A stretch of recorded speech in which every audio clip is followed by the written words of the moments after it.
Sobre el tema de la India, J. Nehru afirma que la colonización inglesa destruyó a la India, la industria textil se derrumbó, destruyeron las industrias de la construcción naval, la metalurgia, el vidrio, el papel y muchos oficios. El desarrollo económico de la India fue detenido. Se creó en la India un vacío que solo podía ser llenado con los productos británicos y también llevó al rápido aumento de la desocupación y la pobreza.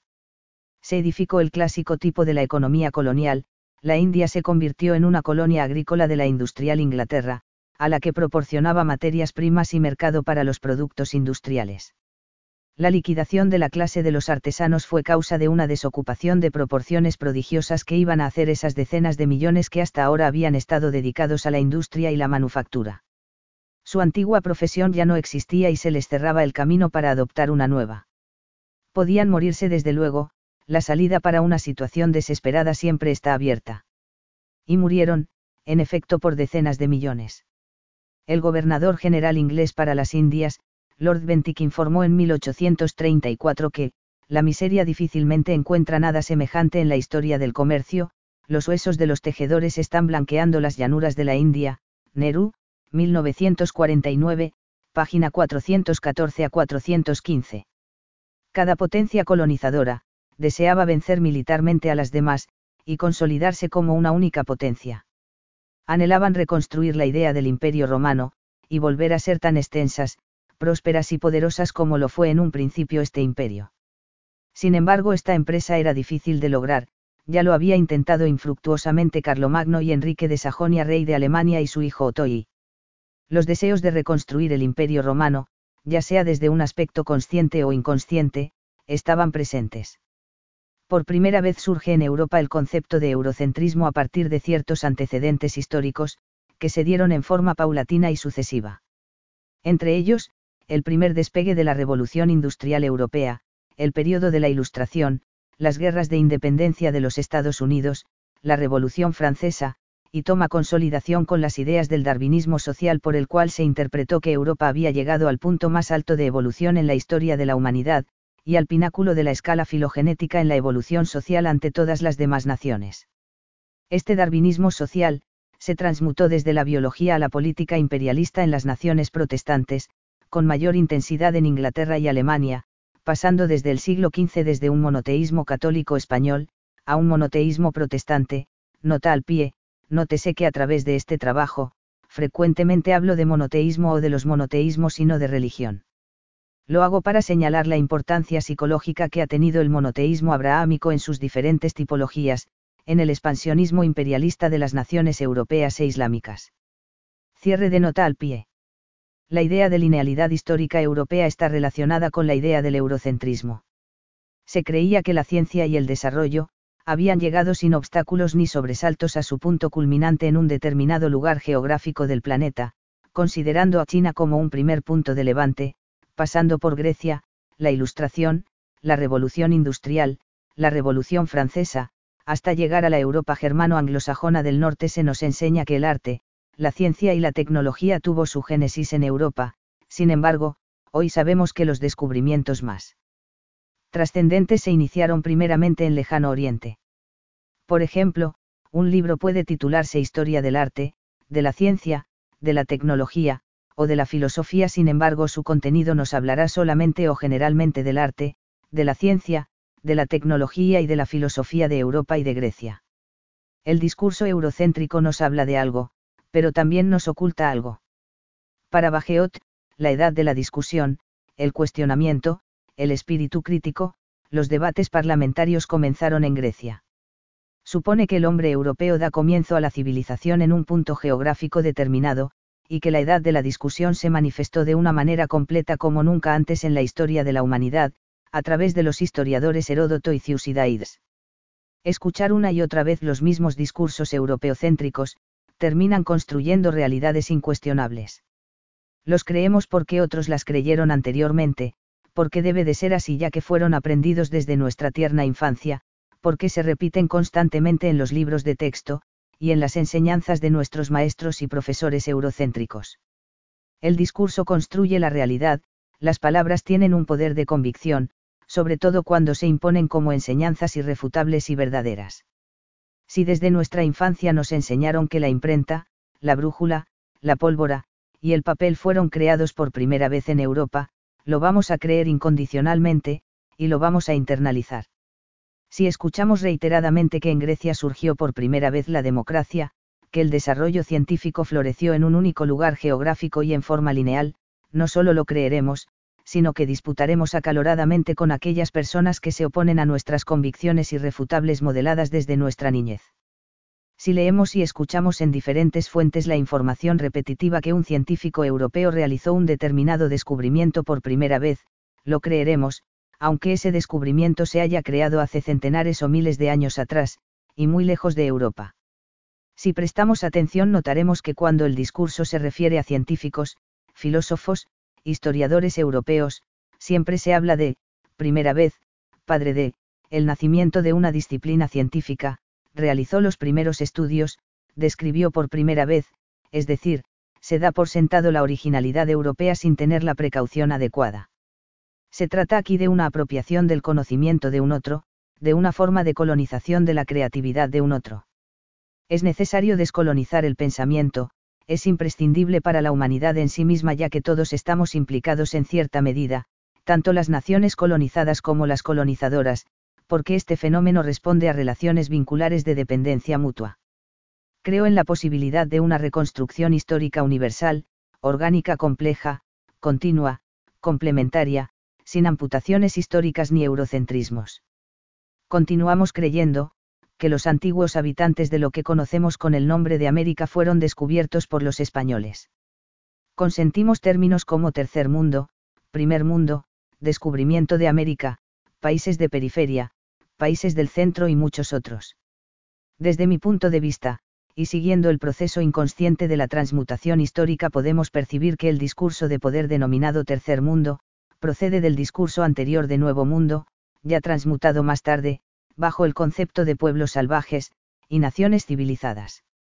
Es importante vislumbrar este proceso histórico de la transmutación, por medio del cual el discurso ha sido prolongado y distorsionado en el tiempo y espacio, hasta llegar al presente. Ya se ha racionalizado bajo nuevas manifestaciones de ese discurso, sobre naciones más desarrolladas y naciones menos desarrolladas, según la lógica impuesta sobre el concepto de desarrollo y desarrollismo que han impuesto las naciones colonizadoras. Esa discusión a la que Bajeot hace gala, no es más que una forma de manipulación y no de integración.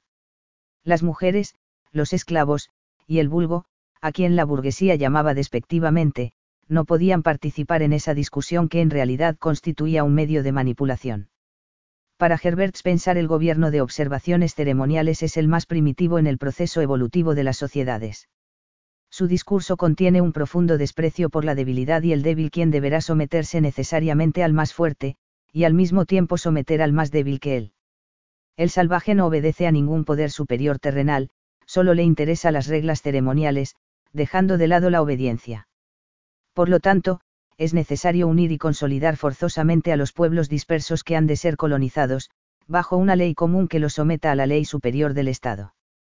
Estos pueblos se hallan esparcidos por los continentes, y sin esa ley unificadora, será imposible la dominación. Spencer se refiere a ellos como 1. Grupos pequeños y mal unidos, que apenas merecen el nombre de sociedad. Refiriéndose a la dominación británica en Australia, afirma que los salvajes forman hordas desparramadas por el continente. 2. No obedecen a ninguna autoridad política o religiosa. 3. Solo obedecen a un considerable número de reglas y ceremoniales. Era imposible llegar a valorar el conocimiento de las naciones originarias bajo la influencia del darwinismo social, ya que éste había influido en todas las manifestaciones del conocimiento, sociológico, psicológico, psicoanalítico, el derecho, la política, la ciencia y el arte europeo.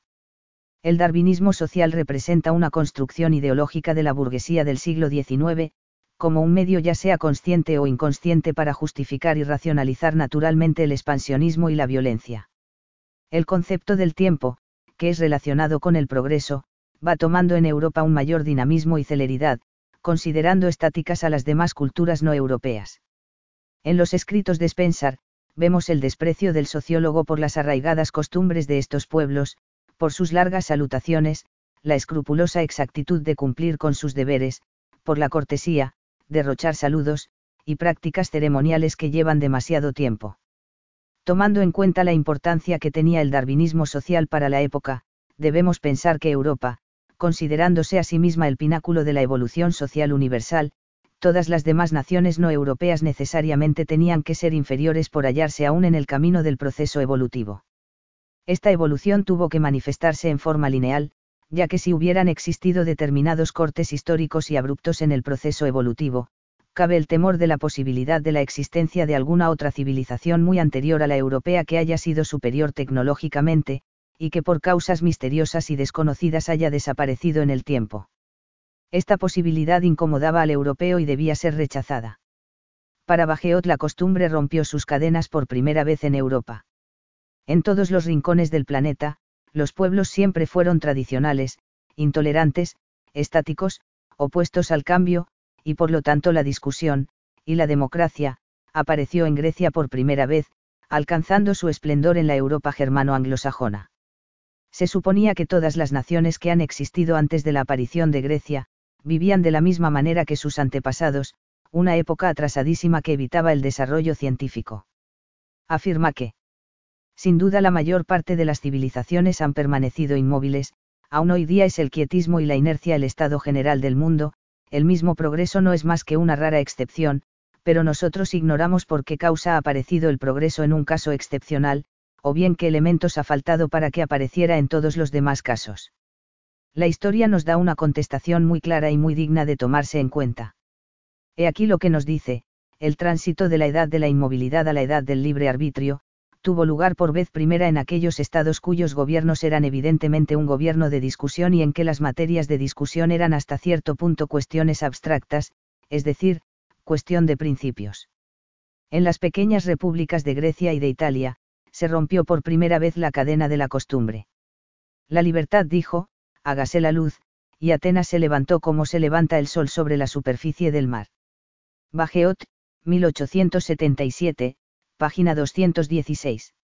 Nótese la relación del discurso de Bajeot con el de Hegel, aquel afirma que por primera vez en la ciudad de Atenas se levanta el sol sobre la superficie del mar, naciendo la libertad allí mismo, en ese mismo instante. Para Hegel el sol se levantó en Oriente, y para Bajeot, se levantó en Atenas. El sol proyecta la luz que nos guía, representa la justicia, el entendimiento, y nos conduce a la única verdad monoteísta, apartando las tinieblas de los pueblos salvajes del fulgor de las naciones civilizadas. Esta luz ha descendido desde la eternidad a la tierra, y se encarnó en la forma de naciones cuya misión providencial, mesiánica, y predestinada consiste en iluminar el futuro de la humanidad. Es interesante notar que la expresión hágase la luz la encontramos en el libro del Génesis, para referirse a la creación. Ese nacimiento espontáneo de la civilización en Grecia, que representa un misterio, ha sido otorgado por una voluntad providencial e inexplicable. Vemos aquí cómo se intenta explicar los acontecimientos históricos a través del influjo inconsciente de la religión. El pensamiento eurocéntrico y racista de Bajeot desconecta automáticamente todo vínculo y posibilidad de influencia entre cualquier otra cultura anterior a la cultura griega. Las repúblicas de la antigua Grecia fueron necesariamente los primeros gobiernos de esta especie, no ya en la historia, sino en el tiempo, y Atenas fue la más grande de estas repúblicas.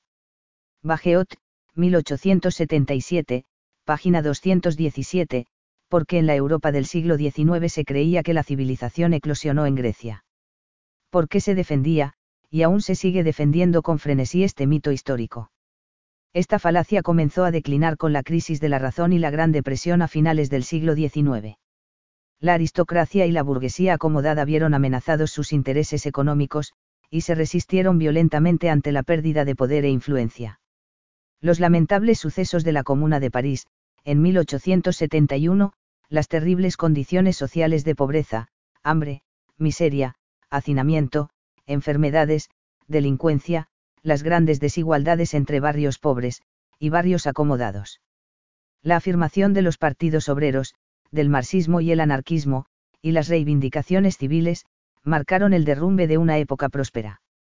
Estos sucesos trajeron como reflexión que toda existencia llega a su fin tarde o temprano. Todos los imperios pasan por un momento de declive y desaparición. Europa dejará de autopercibirse como el fin de la historia hegeliana. Juan Carlos Moreno García expresa notablemente que, en estas circunstancias, la arqueología también contribuyó a minar la noción de progreso al demostrar que, en realidad, numerosas sociedades brillantes del pasado habían desaparecido por completo, reemplazadas por bárbaros que habitaban entre las ruinas de un pasado de esplendor. Las ciudades mayas devoradas por las selvas de Centroamérica, el gigantesco complejo de Angkor Wat en la jungla camboyana, sin olvidar pirámides, templos y ciudades en medio de la nada desértica del Próximo Oriente, constituían otros tantos ejemplos de que la reversión desde la cima del progreso era posible. Todo ello llevó no solo a despreciar como bárbaros y degenerados a los descendientes de tales sociedades, beduinos, indígenas, sino también a juzgar como inconcebible que pueblos primitivos fueran capaces de realizaciones sofisticadas. Un ejemplo sangrante es el descubrimiento del complejo del Gran Zimbabue, atribuido a fenicios y a otros pueblos blancos, ya que los africanos no podían ser capaces de concebir y ejecutar tan extraordinaria arquitectura. O qué decir de las complejas redes de irrigación que los administradores coloniales franceses descubrían en el norte de África y que, naturalmente, solo podía ser una herencia de los romanos, nunca una creación de las poblaciones autóctonas. García, 2004, página 108. El europeo entendió que la civilización era propia de hombre blanco. Grecia aparece en el siglo XIX, como una civilización que nace de repente, descolgada y amputada, sin antecedentes históricos, apareciendo repentinamente como por generación espontánea. Del helenocentrismo se ha pasado al eurocentrismo, y posteriormente a un centrismo estadounidense. Considerar a otras civilizaciones, los egipcios, los árabes, los indios o los chinos, como posibles ascendientes o influyentes de la civilización europea, sería una ofensa para el cristiano, blanco y burgués del siglo XIX. Todas las civilizaciones son inferiores a la europea, y por lo tanto deberán ser colonizadas como el único recurso para expandir el progreso en el mundo, y la verdadera religión. De la misma manera se consideraba despreciable aceptar que una gran civilización como la egipcia, por ejemplo, podría haber sido de raza negra, ya que se supone que el negro, al estar situado en una posición próxima al reino animal en la escala filogenética, no tendría jamás la capacidad de crear grandes monumentos arquitectónicos ni de producir ciencia y tecnología. Según Bagehot, estos gobiernos de discusión reaparecieron en Europa, y Grecia ha renacido en el siglo XIX, ha sido idealizada, encarnándose en la cultura inglesa. Bagehot llega a la conclusión que la civilización surgió a partir de Grecia, y que antes de ella el mundo era primitivo y estático, aunque reconoce que, sin duda, esta independencia de toda preocupación, y esta sumisión completa a la razón, que yo atribuyo a la antigua Atenas, no penetraban muy probablemente en esta ciudad. Los esclavos y las mujeres no disfrutaban de estas cualidades. Bagehot, 1877, página 232, la política ha sido utilizada como un instrumento de poder y control de las naciones, y para esto era necesario remover todas las formas de pensamiento regulado por la costumbre, la cual, representaba un obstáculo para la burguesía, oponiéndose a sus deseos de expansión e influencia. Por lo tanto, cuando se habla de libertad y de emancipación, se está hablando de la libertad de la burguesía con el fin de alcanzar un mayor dominio e influencia. De acuerdo al pensamiento de la época, la liberación de la humanidad comenzó en Grecia, porque, la historia clásica forma parte de la historia moderna, la Edad Media es la única que puede llamarse en propiedad Edad Antigua. Bagehot, 1877, página 230, el europeo cometió el error de creer que una determinada cultura puede originarse sin un proceso anterior, negando asimismo toda posible influencia. Esta ablación histórica niega la posibilidad de un proceso. Se supone entonces que el concepto de lo bello, del ideal artístico, lo arquitectónico, lo literario, eclosionó en forma espontánea en un determinado instante histórico. La liberación de la humanidad, tal como tenía costumbre de llamarla Goethe, la emancipación, el movimiento que sufrió para los hombres el yugo de la costumbre hereditaria, de la ley rigurosa e indiscutible, comenzó en Grecia y produjo sus principales efectos buenos o malos en Grecia. Bagehot, 1877, página 229. Las potencias europeas colonizaron una multitud de civilizaciones a lo largo y ancho del planeta, y emprendieron una colonización simbólica de Grecia, es decir, la incorporaron a la cultura europea, la colonizaron en un sentido figurado, se apropiaron de ella. Se supone que la filosofía y los descubrimientos científicos surgieron primeramente en Grecia o en Europa. Era muy difícil admitir que naciones inferiores o menos civilizadas que Europa hubiesen hecho descubrimientos importantes para la humanidad. Tampoco se tenía, ni se tiene hoy en día, la precaución y la prudencia de evitar adjudicar, a priori, un descubrimiento sin indagar previamente si ya fue realizado anteriormente, dando por sentado la génesis de los descubrimientos a Europa o Grecia. Como un factor importante más pero de origen psicológico e inconsciente, podemos relacionar la idea de la aparición repentina de Grecia con la creencia en la teoría de la generación espontánea y la idea de la aparición subitánea de la vida, propia de la época. Es probable además que la creencia antigua en la generación espontánea y el concepto del origen de la vida, haya sido aceptada y respaldada, inspirada en esta falacia que fortalecía las convicciones teológicas sobre otras formas espontáneas descriptas en el Pentateuco. Determinados contenidos se transmutaron desde la teología a la biología y de allí a la política. Si la vida de la creación, y las plagas de Egipto surgieron de forma espontánea, ¿por qué no creer entonces que el mismo fenómeno pueda haberse manifestado del mismo modo desde un plano biológico y político? Fue Louis Pasteur quien mediante el principio de la biogénesis demostró a mediados del siglo XIX que la vida se origina de una vida preexistente. La religión abrazó inmediatamente la teoría de la generación espontánea porque le impulsaba a reafirmar la idea de la creación espontánea relatada en el Génesis y las plagas espontáneas que aparecen en el libro de Éxodo. Si se demostraba que la teoría de la generación espontánea estaba equivocada, como se hizo, entonces había que buscar otros argumentos para continuar sustentando la creencia en el creacionismo. Herbert Spencer considera erróneo, leer retrospectivamente en espíritus rudimentarios ideas desarrolladas. Llega a la conclusión que un australiano o un indígena de la Tierra del Fuego no pierde el tiempo en forjar una palabra con deliberado propósito, sino que las palabras que encuentra en uso y aquellas de las cuales aprende a servirse durante su vida, son producto espontáneo de onomatopeyas, de sonidos vocales, que sugieren al espíritu las cualidades de ciertos objetos, o de metáforas provocadas por la observación de alguna semejanza. Sin embargo, en los pueblos civilizados, que han aprendido que las palabras son simbólicas, a menudo se inventan palabras nuevas para servir de símbolos de ideas nuevas. Lo propio sucede con el lenguaje escrito. Los primeros egipcios nunca pensaron en representar un sonido por medio de un signo, los monumentos que de ellos nos quedan, comenzaron como lo de los indios norteamericanos comienzan hoy, por cubrirse de pinturas groseras representativas de los acontecimientos, cuyo recuerdo querían conservar. Herbert, sin fecha, página 26. En la medida que las ideas, las costumbres se consideran estacionarias, estáticas, generalizadas, desordenadas, confusas, oscuras, espontáneas, y se encuentren más diseminadas, y abigarradas, estarán filogenéticamente ubicadas en un punto cada vez más cercano a la naturaleza animal e inferior.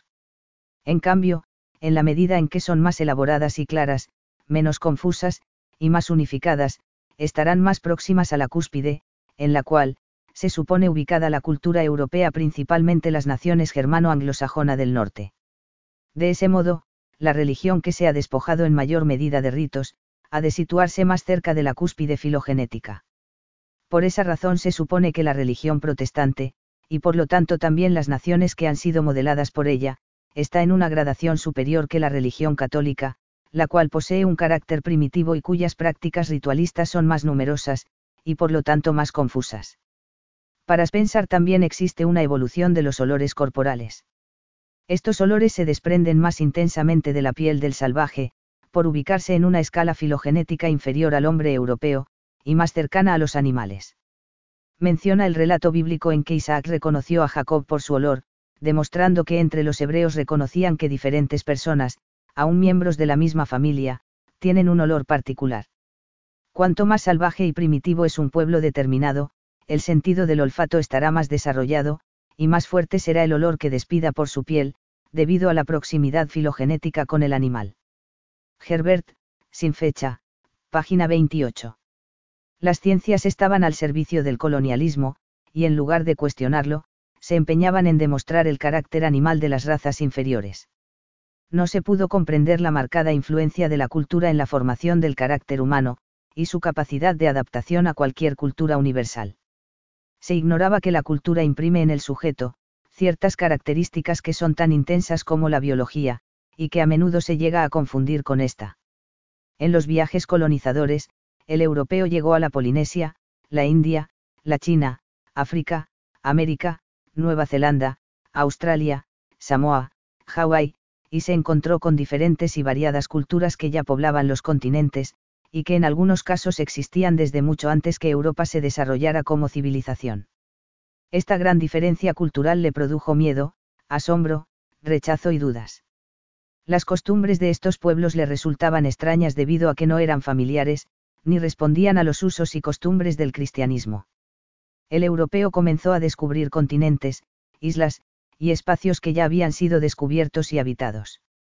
Tratar de darle una explicación a las diferentes culturas le produjo una profunda ansiedad. Cuanto más se diferenciaba de las razas y las culturas exóticas, mayor ansiedad le provocaba. El humano de raza negra por su gran contraste con el hombre blanco y civilizado, y por la supuesta aproximación filogenética de aquel al reino animal, le produjo al europeo mayor temor y desprecio. Asimismo, para Spencer, el beso ha sufrido un proceso evolutivo, y en las culturas más atrasadas, ha sido sustituido por diferentes prácticas. El beso es una muestra de afición en la especie humana. Sin embargo, esa afición no la comparten todas las razas, las inferiores la sustituyen por la costumbre de resoplar, y tiene el mismo origen que el acto análogo en los animales. Para Spencer, puede ser una expresión genuina de cariño, pero puede derivarse a sí mismo como una forma de simular el afecto. Spencer afirma entonces que, sin duda que no es universal el uso del beso, pues la raza negra no parece comprenderlo, y en ciertos países lo reemplaza por la costumbre de resoplar, pero como se le encuentra en diferentes razas y países muy lejanos unos de otros, podemos inducir que tiene el mismo origen que el acto análogo en los animales. Herbert, sin fecha, página 30.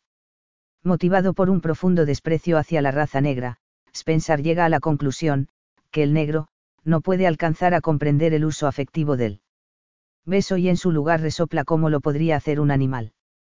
Ha de suponerse que por la misma proximidad filogenética que emparenta al negro con los animales, la raza negra no ha llegado a alcanzar un cierto grado evolutivo que le permita besar como lo hace el europeo.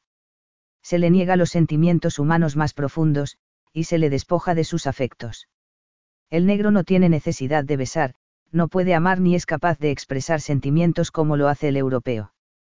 No será necesario hacerlo, porque el beso es un medio de expresión de los afectos, y el negro carece de ellos, o los tiene poco desarrollados. Era necesario entonces que el europeo se mantenga afectivamente distante ante estos seres inferiores de color negro, o de piel mal coloreada como expresó Hegel.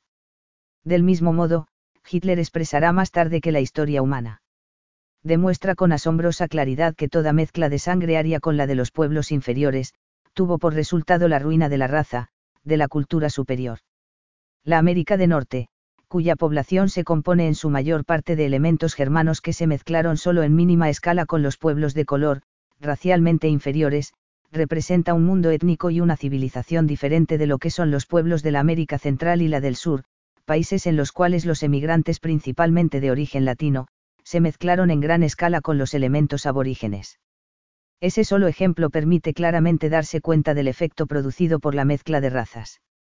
El elemento germano de la América del Norte, que racialmente conservó su pureza, se ha convertido en el señor del continente americano, y mantendrá esa posición mientras no caiga en la ignominia de mezclar su sangre. El cruzamiento de dos seres desiguales cualitativamente tenderá a la degeneración de la raza pura. La actividad creadora se verá afectada de la ciencia, el arte, la técnica. Hitler, sin fecha, cap 11. Se supone que el aborigen de Hitler, de la misma manera que el salvaje de Hegel, está incapacitado biológicamente para crear ciencia, arte y filosofía. Para Spencer, el abrazo ha desarrollado una evolución filogenética. Los animales no pueden expresar el acto de abrazar porque sus miembros no están hechos para la aprehensión, en cambio en los humanos es natural. En la era victoriana, los sentimientos intensos debían evitarse, porque estos eran característicos de los pueblos inciviles. El europeo debía controlar esas pasiones bajas, salvo el abrazo de una madre a un hijo, lo cual revela un acto de amor y también de posesión. El acto de abrazar no era digno del hombre civilizado. Lewis y Clarke nos cuentan que, habiendo encontrado a algunos indios serpientes, 3 hombres apeáronse de los caballos enseguida al capitán Lewis y le dieron cordialísimos abrazos. Dice Marey, un comanche me cogió entre sus musculosos brazos, mientras aún estábamos montado, y, apoyando su grasienta cabeza en mi hombro, me dio un apretón tan fuerte como hubiera haberlo podido hacerlo un oso. Snow nos dice también que entre los naturales de la Tierra del Fuego, la manera de saludar a los amigos no tiene nada de agradable, los hombres venían a estrecharme entre sus brazos con tanta fuerza como un oso hubiera podido hacerlo. Spencer, sin fecha, página 32. Uno más allá del significado afectivo, un abrazo puede llegar a expresar un genuino sentimiento de amor. Para Spencer tiene un significado mecánico, por acciones musculares, y practicado en países donde está débilmente desarrollada la subordinación gubernamental, por lo tanto el abrazo tiene poca importancia para el hombre civilizado y europeo del siglo XIX. 2. Es importante observar las características de la persona que abraza: musculosos brazos, grasienta cabeza, apretón tan fuerte, como un oso, nada de agradable, estrecharme entre sus brazos, con tanta fuerza. Relaciona al salvaje con un oso fuerte, musculoso, grasiento y desagradable. Este abrazo de una persona no europea, proveniente de las tierras colonizadas, es como el abrazo de un animal. 3. Jamás se puede aceptar como genuino el abrazo de nuestra víctima. No podríamos entender que el conquistado nos dé a cambio un abrazo. Durante la era victoriana, los afectos intensos eran considerados propios de una etapa infantil de la humanidad, contrarios al uso de la razón y la cordura. El salvaje, el niño y la mujer, expresaban estos afectos espontáneos. Justamente la época victoriana coincide con un periodo colonizador creciente, la colonización de la India, las guerras del opio, y los estudios antropológicos que relacionaron los afectos espontáneos del salvaje conquistado con el comportamiento animal. Las expresiones afectivas, ademanes, palmoteos, hacer ruido, o crujir los dedos al saludar, saltar de alegría, los abrazos, y expresiones de júbilo. El exceso emocional se asocia al comportamiento animal. Gruñidos, gritos, expresiones en voz alta, gemidos, y lamentos. Ha sido muy difícil de comprender, que el temido y despreciado hombre primitivo no se halla fuera de nosotros, sino que cohabita en las profundidades de nuestro inconsciente. El estudio sociológico y antropológico del siglo XIX, henchido del prejuicio racista eurocéntrico, no pudo comprender el valor que tiene cada cultura en sí misma y con ello el valor del ser humano en sí mismo, más allá de la cultura a la que pertenezca. Se empeñó en demostrar y en preservar la idea contumaz que la civilización surgió espontáneamente en Grecia, y que todos los pueblos y civilizaciones, incluso Grecia, son inferiores a la naciente Europa colonialista. El pensamiento burgués se empeñó en demostrar antropológicamente que salvo en Grecia, en la Italia renacentista, y esencialmente en la Europa decimonónica germano-anglosajona del norte, la historia de la humanidad fue la historia de la barbarie. También se empeñaba en exponer numerosos ejemplos con la finalidad de demostrar la crueldad del hombre salvaje en contraste con el hombre europeo civilizado. El europeo proyectaba en el salvaje sus propios impulsos destructivos, su odio, su egoísmo, sus miedos, viendo en la construcción del salvaje los aspectos proyectados de sí mismo. Para demostrar la inusitada violencia del salvaje, Spencer hace una compilación sistemática exponiendo refinadas decapitaciones, mutilaciones, exhibiciones de partes del cuerpo como trofeos, antropofagia, cabezas desolladas, para llegar a la conclusión que el salvaje es necesariamente cruel por naturaleza y por lo tanto para justificar la acción del hombre blanco europeo quien debe exterminarlos para el beneficio de la humanidad.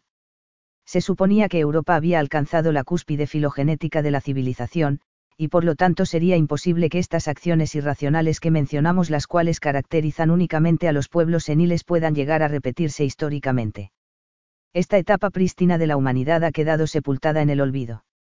Tanto Spencer como Bagehot, y la arrogante generación que creyó haber alcanzado el pináculo filogenético del progreso social, murió sin haber visto la devastación del hombre salvaje europeo, inspirado en las ideas sociológicas y antropológicas y el profundo odio racial, expresado a través de la política nacionalsocialista en la primera mitad del siglo XX. En cuanto a los afectos, no existe para Spencer sentimientos genuinos de amor y solidaridad entre los salvajes, y por extensión entre todos los humanos. En relación a esto mismo expresa que las declaraciones de interesarse por el bien de otros y por el buen éxito de sus negocios, tienen un origen más antiguo que las declaraciones de sumisión. Los abrazos y besos que indican cariño sirven de cumplimiento entre los salvajes poco o nada gobernados, quienes no conocen la costumbre de prosternarse, por eso los discursos amistosos preceden a los que expresan subordinación. Spencer, sin fecha, página 218. Se jerarquiza la sumisión por sobre los afectos de amor y solidaridad, entendiendo que estos afectos tienen un origen filogenético más antiguo que la sumisión. No solo no es capaz de ver la importancia del amor en las relaciones humanas, sino que considera estos profundos afectos como formas primitivas de relación. La costumbre de prosternarse servilmente ante otras personas, deviene de fuerzas históricas bajo la humillación sagrada de prosternación ante el Dios monoteocéntrico, según la tipología cristiana, sustituyendo al Dios intangible por el rey, el príncipe, u otra representación de poder perceptible. El sometimiento ante un soberano divino e inmaterial, se ha transmutado en un sometimiento ante representaciones humanas tangibles. Estas costumbres de sumisión y prosternación ante un otro visible, fueron cayendo en desuso en el siglo XIX con mayor celeridad debido al proceso de la colonización de las naciones modeladas por el protestantismo, férreo opositor a tales prácticas idolátricas. Incluso, la costumbre de la prosternación, según Spencer, deja ver la actitud del vencido en presencia del vencedor. Estos cumplimientos estaban destinados a granjearse la benevolencia del vencedor, del soberano, y confiesan la derrota y la servidumbre. Por lo tanto, las naciones superiores colonizadoras no han de realizar ningún cumplimiento, ya que son ellas mismas las que merecen la prosternación de los seres conquistados e inferiores. Las declaraciones de interesarse por el bienestar del otro, del éxito en sus negocios, tiene un origen más primitivo que las declaraciones directas de sumisión. Es por eso que los brazos y besos son considerados como cumplimientos entre los salvajes poco o nada gobernados. Es decir, entre los salvajes que no han sido aún subyugados militarmente por las fuerzas expansionistas europeas. Estos salvajes están a la espera de ser conquistados, ellos no conocen aún la costumbre de prosternarse y la obediencia, por lo tanto, estas largas salutaciones, estas manifestaciones afectivas, incluso de un amor genuino, han de desaparecer ante la sumisión, porque los discursos amistosos preceden a los que expresan subordinación. Spencer, sin fecha, página 218. La falacia en la que cae Spencer y el paradigma de la época, era el de creer que las sociedades occidentales son libres, más libres, o menos despóticamente gobernadas que los pueblos salvajes a los que se les piensa como homogéneos. Se les acusa a todos por igual de antropófagos, inmorales, violentos. Por lo tanto, solo es posible interpretar sus declaraciones de amistad no como sentimientos genuinos sino como expresiones de sumisión. Si bien las naciones libres europeas del siglo XIX se resistieron a someterse a los ídolos materiales, a los complicados y confusos rituales, a poderes tangibles e intangibles, sin embargo continuaban presas de fuerzas expansionistas cuyos componentes religiosos ya deformados e integrado bajo formas políticas continuaban latentes. Es cierto, ya no había ningún becerro de oro al cual adorar, ya no existían supersticiones ni tabúes primitivos, ni costumbres repugnantes, pero se ignoraba que estas fuerzas que llamaban primitivas continuaban su existencia en el inconsciente de las nuevas naciones.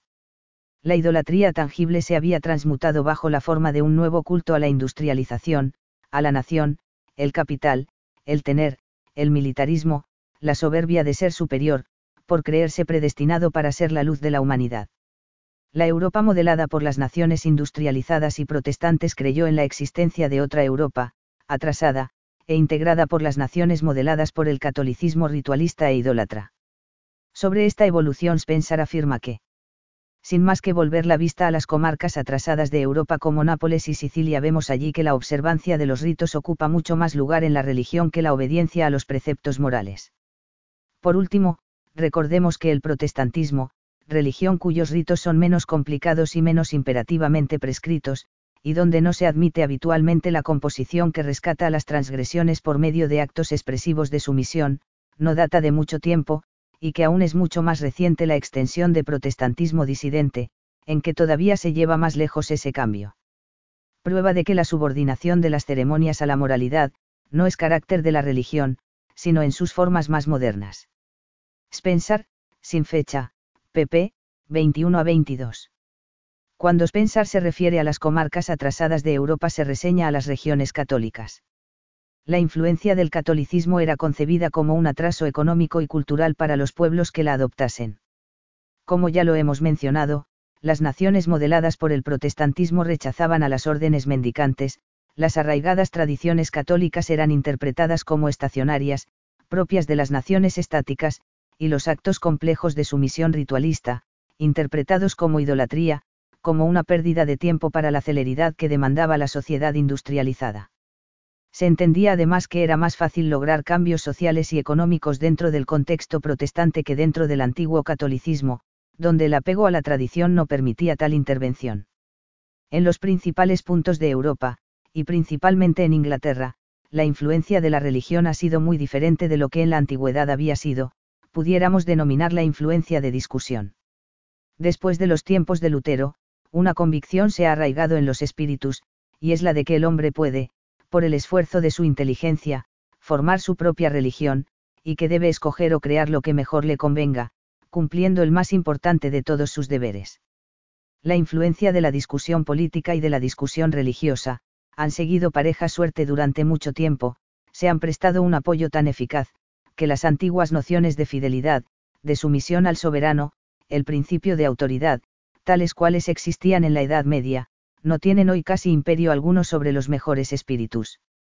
Bajeot, 1877, página 237 a 238. Para comprender el proceso colonial, es necesario interpretar las creencias religiosas que dieron un fuerte impulso al expansionismo religioso y político. Si bien el concepto del pecado para el cristianismo tiene un alcance universal, el concepto de alma no lo tuvo. Se buscó la forma de rebajar teológicamente al indio a la altura de los animales para justificar la dominación y asfixiar de esa manera todo posible sentimiento de culpa cristiana que pueda manifestarse. Porque si el indio no siente, no expresa emociones, no es una persona, porque si es idólatra, opositor del cristianismo, despreciable, abominable, pecador, infiel, en fin, si no tiene alma, entonces su eliminación deberá interpretarse como la supresión de una maldición diabólica trayendo consigo un despertar para la humanidad. Debemos diferenciar el concepto de ausencia del alma de la mortalidad del alma. La ausencia de alma en determinados grupos paganos, en un concepto que nace a partir de los primeros contactos entre la España católica con el llamado Nuevo Mundo. Es una discusión que comienza a darse desde una perspectiva católica. En los textos protestantes de la época, no aparece tal discusión teológica. En Instituciones de la religión cristiana de Calvino escrito en 1536, y en los escritos luteranos, no he hallado ninguna cita referente al tema de la ausencia del alma. La idea de que los antiguos habitantes del Nuevo Mundo no tenían alma, se convirtió en un medio de justificación para tratarlos como animales, ya que se creía que estos no tenían alma. Sin embargo, un ser sin alma no podría ser evangelizado, porque no lograría entender y aceptar el mensaje de la salvación cristiana, ya que se supone que gracias a la existencia del alma se puede llegar a conocer la verdad, porque el alma lo conecta directamente con la providencia. En vista de estas interpretaciones teológicas, el Papa Paulo III en su Bula Sublimis Deius en 1537 declara que que aunque indignos, ejercemos en la tierra el poder de nuestro Señor, consideramos sin embargo que los indios son verdaderos hombres y que no solo son capaces de entender la fe católica, sino que de acuerdo con nuestras informaciones, se hallan deseosos de recibirla. Carlos III llega a la conclusión que los indios occidentales o meridionales son seres humanos capaces de fe y salvación, y pueden recibir la fe católica porque tienen naturaleza humana. La Bula Sublimis Deius de Paulo III 1534-1549.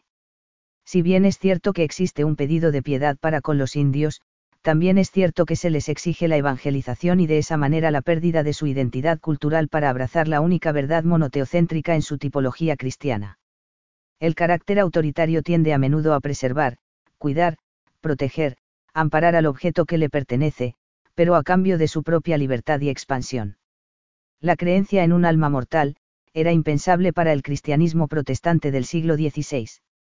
Si bien es cierto que habían determinados grupos religiosos que se basaban en el pensamiento aristotélico para destruir la inmortalidad del alma, sin embargo, la idea de la mortalidad del alma era rechazada por el cristianismo y considerada por el calvinismo como una herejía. Calvino afirmaba que el alma es inmortal, y que al no estar ligada al cuerpo puede subsistir sin él. De manera que las facultades del alma que sirven al cuerpo no están encerradas en el cuerpo, no son dependientes de él. El alma y el cuerpo comparten una unidad.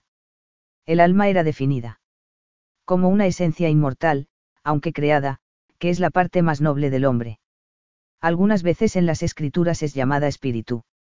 Cuando estos dos nombres ocurren juntos, difieren entre sí de significación, pero cuando el nombre espíritu está solo, quiere decir lo mismo que alma.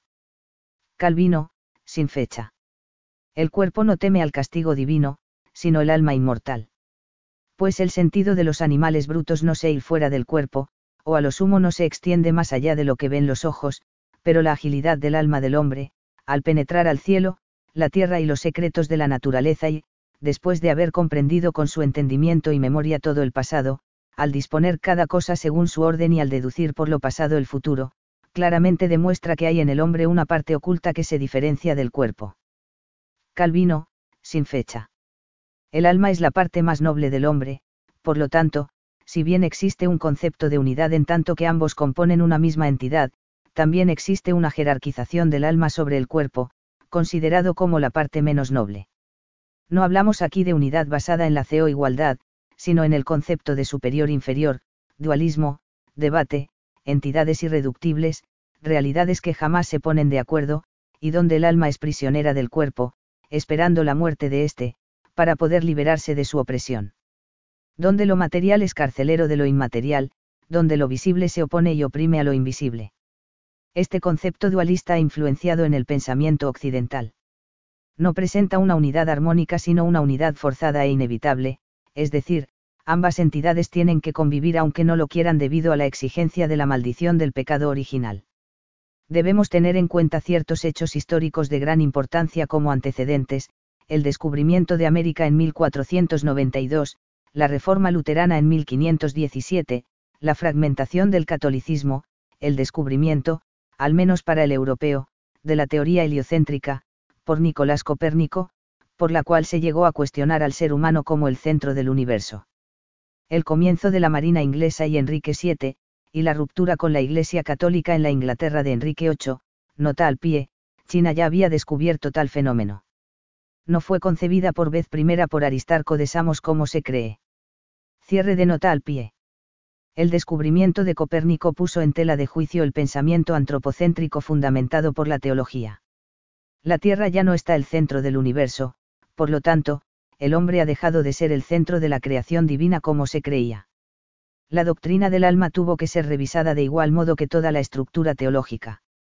Dios ya no tenía la potestad directa sobre la creación, había causas y fuerzas naturales que eran independientes de los aspectos divinos. Se ha producido un cambio en la cosmovisión, se le dio una explicación secularizada a la realidad, ya no era necesario comprender a Dios en cada acción natural, y darle una intervención divina a cada uno de los fenómenos. Por considerarlo profano, se rechazó la idea filosófica de un espíritu universal que sostenía al mundo. Esta idea, inspirada en el poeta Virgilio, afirmaba que la naturaleza posee un espíritu divino, una mente propia, una inteligencia que mueve los astros y los gobierna, conmueve la máquina del mundo de continuo, mantiene la vida del hombre y los animales. Es decir, el mundo ha sido creado, por un Dios, pero es creador al mismo tiempo. Esta idea se fue expandiendo durante el Renacimiento, siendo rechazada y considerada como diabólica por amplios sectores del cristianismo.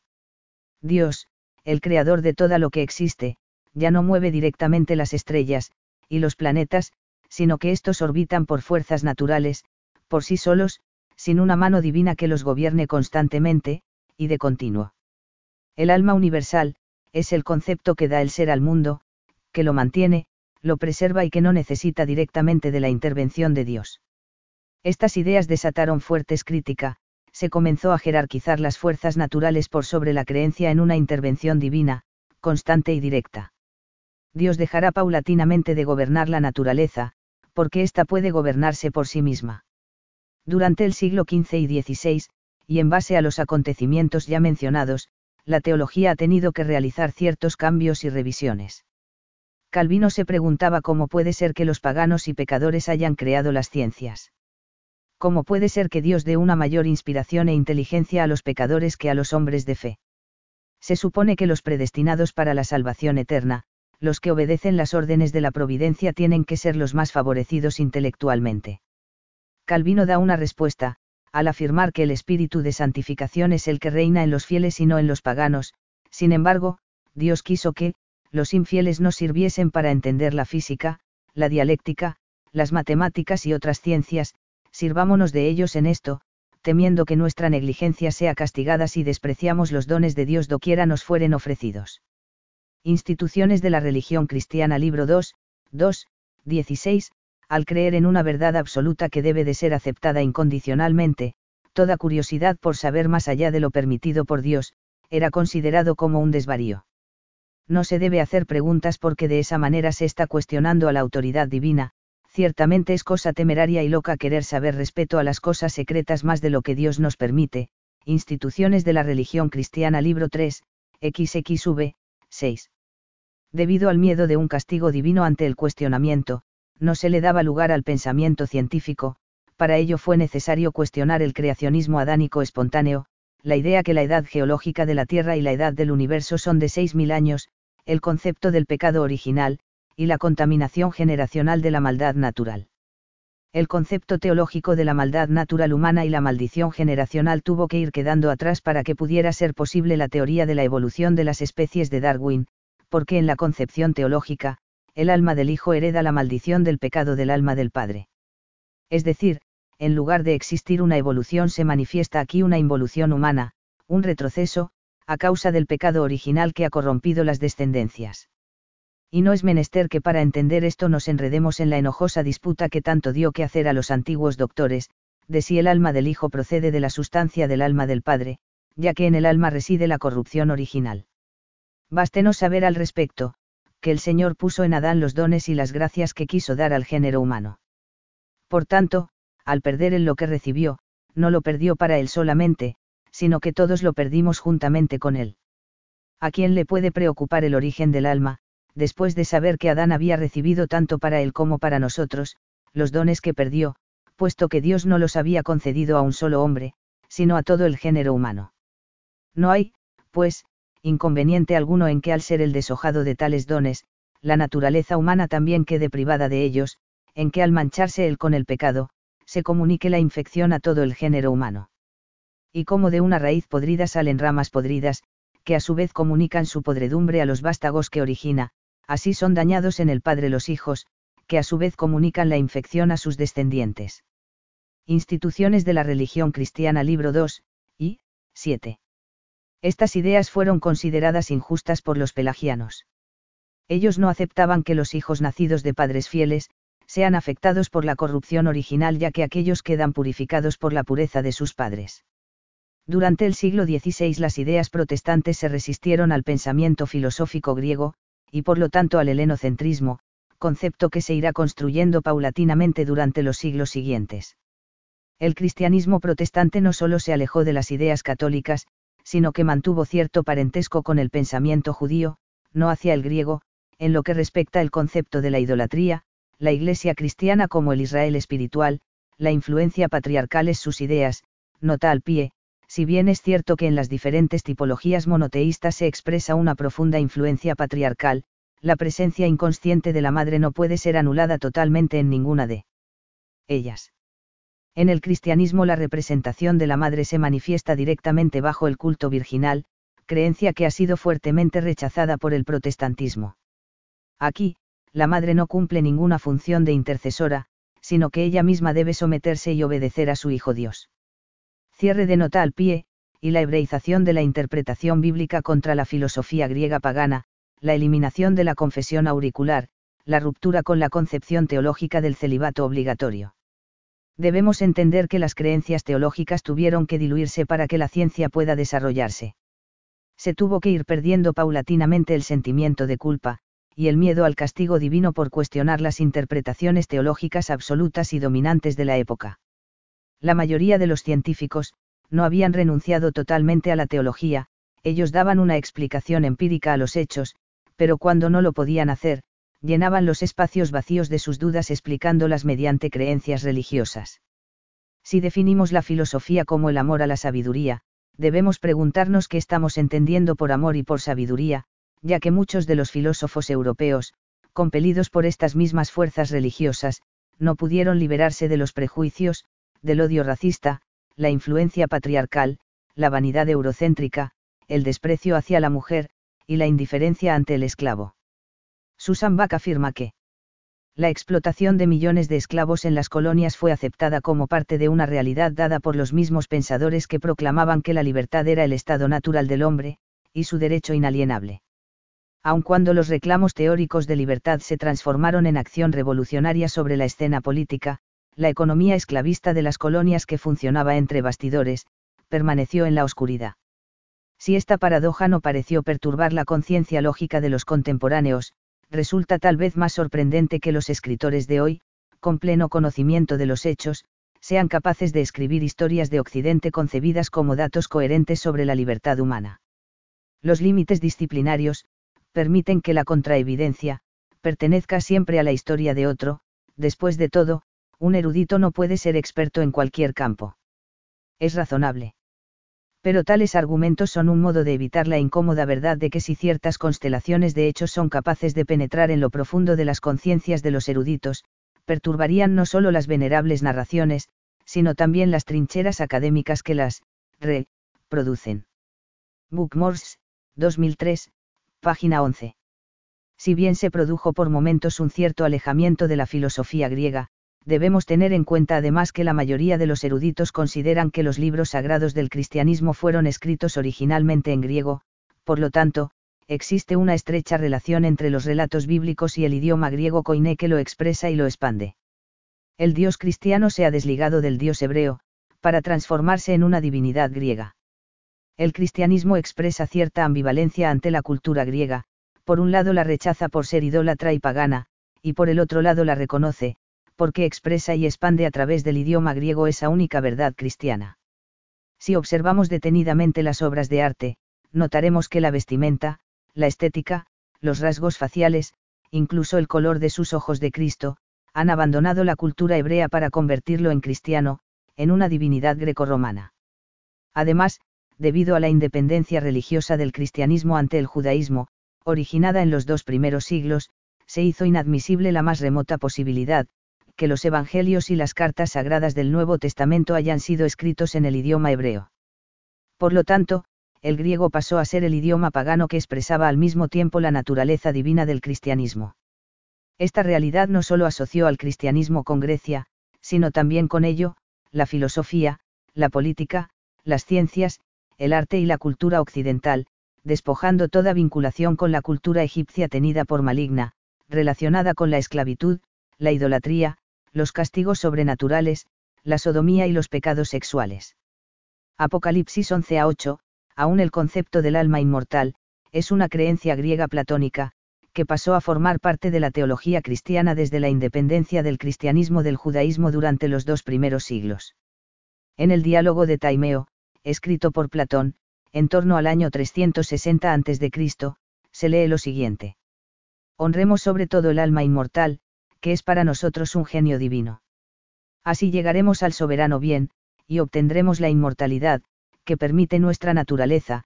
El alma es mejor que el cuerpo, se irrita al verse en él encerrada. El concepto judeocristiano pecaminoso, oscuro y fatídico que se tenía de la cultura egipcia y que aún subsiste, se ha resistido a establecer todo posible vínculo entre Egipto y Grecia, y menos aún aceptar que Egipto influyó culturalmente sobre Grecia, o aceptar que los egipcios podían haber sido de tez negra. Debemos recordar que según el relato del Pentateuco, Moisés había sido instruido en la corte real de Egipto viviendo allí 40 años. Por lo tanto, si consideramos este relato históricamente verdadero, la cultura egipcia a través de Moisés habría influido en las creencias hebreas y por consiguiente en las creencias cristianas posteriores. Es interesante la aparición de términos egipcios en los libros de Génesis y Éxodo. Hemos de suponer que si realmente Moisés existió y vivió 40 años en Egipto, y que fue criado en la corte, sería razonable que en sus escritos aparezcan determinados rasgos de su cultura egipcia. Nota al pie, cuando el autor de Génesis 13, quiere comunicar una descripción de la tierra de Canaán, la compara con Egipto. Y alzó Lot sus ojos y vio toda la llanura del Jordán, que toda ella era de riego, antes que destruyese Jehová a Sodoma y a Gomorra, como el huerto de Jehová, como la tierra de Egipto entrando en Sour. Génesis 13, 10. El autor hace referencia a Hebrón, por su nombre preexílico de Kiriat Arba. Génesis 23, 2. La fundación de Hebrón es explicada en números 1 y 22. El autor hace referencia a la edificación de Zoán en Egipto. Hebrón había sido fundada 7 años antes que Tanis de Egipto. El escritor de Éxodo conocía el papiro egipcio.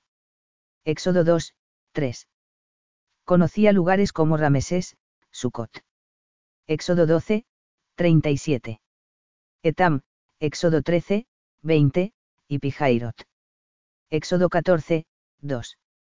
El autor de Génesis y Éxodo emplea ciertas palabras egipcias, la expresión abrek, Génesis 42, 43, doblar la rodilla, es evidentemente el término egipcio bearkei. O corazón inclínate. En relación a los pesos y medidas, como ceret, un palmo, de día arti, mano, efa, un décimo de un joumar, de pt, in, unos 20 litros, de HNW, goum, papiro, de KMYT, quema, harina, de KMHW, una especie de pan, ses, lino fino, de SS, lino, rie, Nilo, río, de TRW, río. El autor hace uso de numerosos nombres egipcios, Potífera, Génesis 41, 45, 46, 20, y su forma más breve Potifar, Génesis 37, 36, 39, 1, significando a quien Arei, el dios Sol, dio. Safnat Paneah, Génesis 41, 45, nombre que el faraón impuso a José. La LXX lo interpreta como Salvador del mundo, un título adecuado para el que libró a Egipto del hambre. Asenat, Génesis 41, 45, 50, la esposa de José. On, Génesis 41, 45, 50, 46, 20, el antiguo nombre egipcio para Heliópolis. Rameses, Génesis 47, 11, Éxodo 1 y 11, 12 y 37, números 33, 3, 5. Pitom, Éxodo 1 y 11 probablemente la ciudad egipcia Pitum, mencionada por primera vez en los monumentos de la 19ª dinastía, tal como lo registra aquí Éxodo. Abraham y Judá. 1933 The Language of the Pentateuch in its Relationship to Egyptian. Cierre de nota al pie. Para Heródoto, las matemáticas y la astrología nacieron en Egipto. Para este historiador, la cultura egipcia influyó notablemente en la religión griega. Heródoto, 1998. Platón admiraba la cultura egipcia.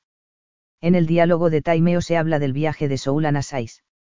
Se recitaron muchos poemas de varios poetas, y como entonces eran nuevas las poesías de Soulan, muchos las cantaron. Algunos de nuestra tribu, fuera porque así lo creyese o porque quisiera complacer a Critias, dijo, que Soulan no solo le parecía el más sabio de los hombres, sino también el más noble de los poetas. El anciano Critias, me acuerdo bien, se entusiasmó al oír esto, y dijo complacido, a Minandro, si Soulan, en lugar de hacer versos por pasatiempo, se hubiera consagrado seriamente a la poesía como otros muchos, si hubiera llevado a cabo la obra que trajo de Egipto, si no hubiera tenido precisión de dedicarse a combatir las facciones y los males de toda clase, que encontró aquí a su vuelta, en mi opinión, ni Hesiodo, ni Homero, ni nadie le hubieran superado como poeta.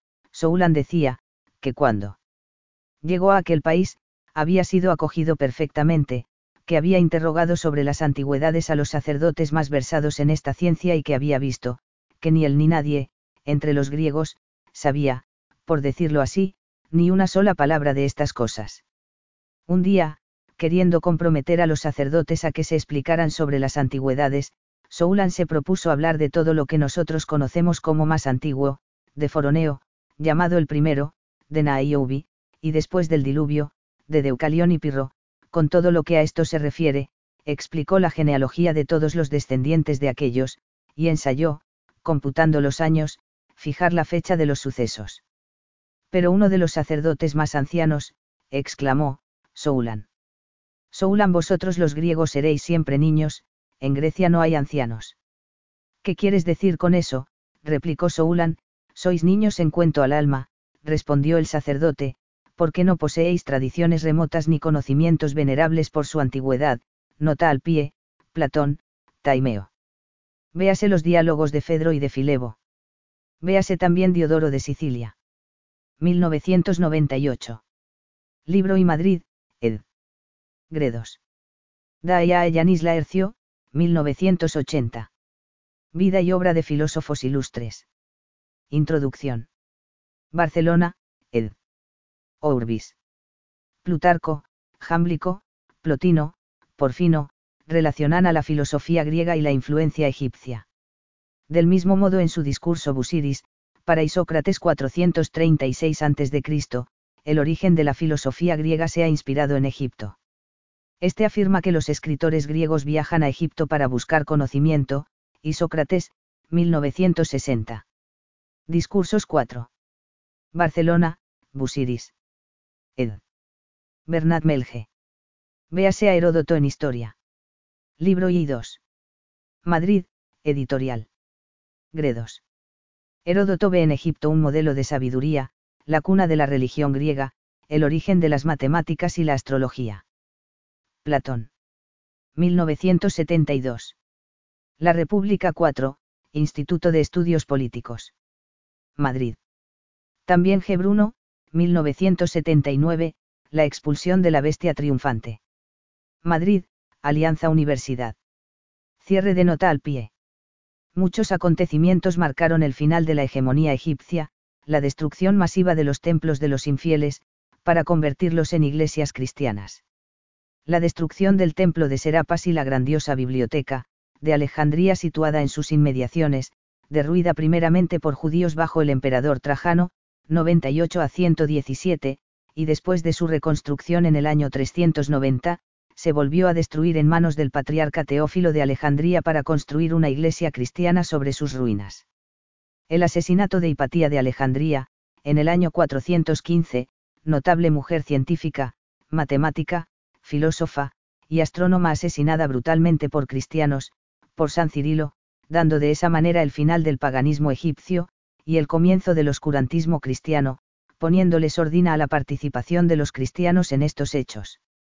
Desde este momento, salvo pequeños destellos históricos, como en el Renacimiento, la hegemonía de la cultura egipcia no volverá a ver más la luz del reconocimiento.